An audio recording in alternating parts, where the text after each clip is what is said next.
The main thing you're not looking at is behavior. You are making an assumption that lots of people make, that this is just all about the math. And in my experience, it's rarely about the math. It's probably 80% behavioral and 20% math. And so while it makes sense to borrow money at 2% and earn money at 8%, in reality, what I think people do when they borrow money is they spend more money. When you are not pulling out the green stuff, when you are not writing the check, when you are not doing the wire, when you are not watching your bank account balance drop by 60 grand when you buy a $60,000 car, it is less psychologically painful to buy it. And so you are likely to buy more frequently. You are likely to spend more money.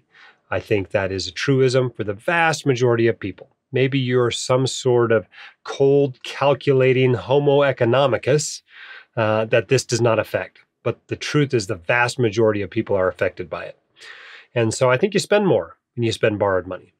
The other thing you may not be considering is the cash flow aspect. You still have to make the payments, and that is money that could be used for something else. And frequently, once people are debt-free, is used to work less.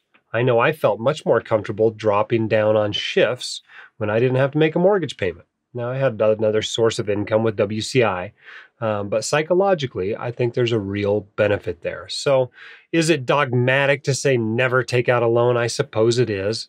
But there's some wisdom there as well. I have never had a car payment. Now, my parents gave me a loan for the first car they gave me. They gave me the car and told me I had to pay them back when I got into residency. So I owed them $3,000 for that. But that was the only car loan I ever had. And I paid them back with like my second paycheck in residency. And so, I'm not a big fan of borrowing money for cars. I think it's kind of silly, actually, as a doc to borrow money for a car, right? Most docs are getting paid $15,000, $20,000, $40,000 a month. And you can get reliable transportation for $5,000 a month. So if you can't save up a week's worth of income relatively quickly in just a couple of months on a doctor's salary, you probably have a spending problem and need to fix that first. Now, granted, most docs don't want to drive a $5,000 car. I don't have a problem with that. Go get a $10,000 car, a $20,000 car. Go get yourself a $120,000 Tesla X, whatever you want to drive. But I want it to be something you can afford. And the way I can tell if I can afford something is whether I have that much money in the bank. If I have that much money in the bank, I can afford it. It's very clear. No one can argue I couldn't afford that car.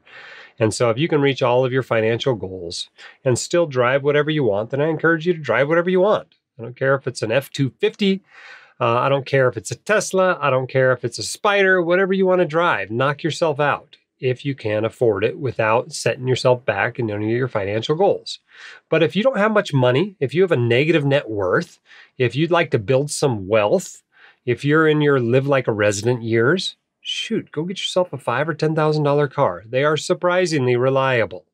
You think it's a piece of junk. It's not. If you've never driven a car in that price range, you'd be surprised how many years you can drive it for.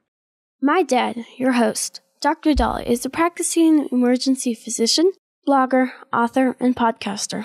He is not a licensed accountant, attorney, or financial advisor, so this podcast is for your entertainment and information only and should not be considered official, personalized financial advice.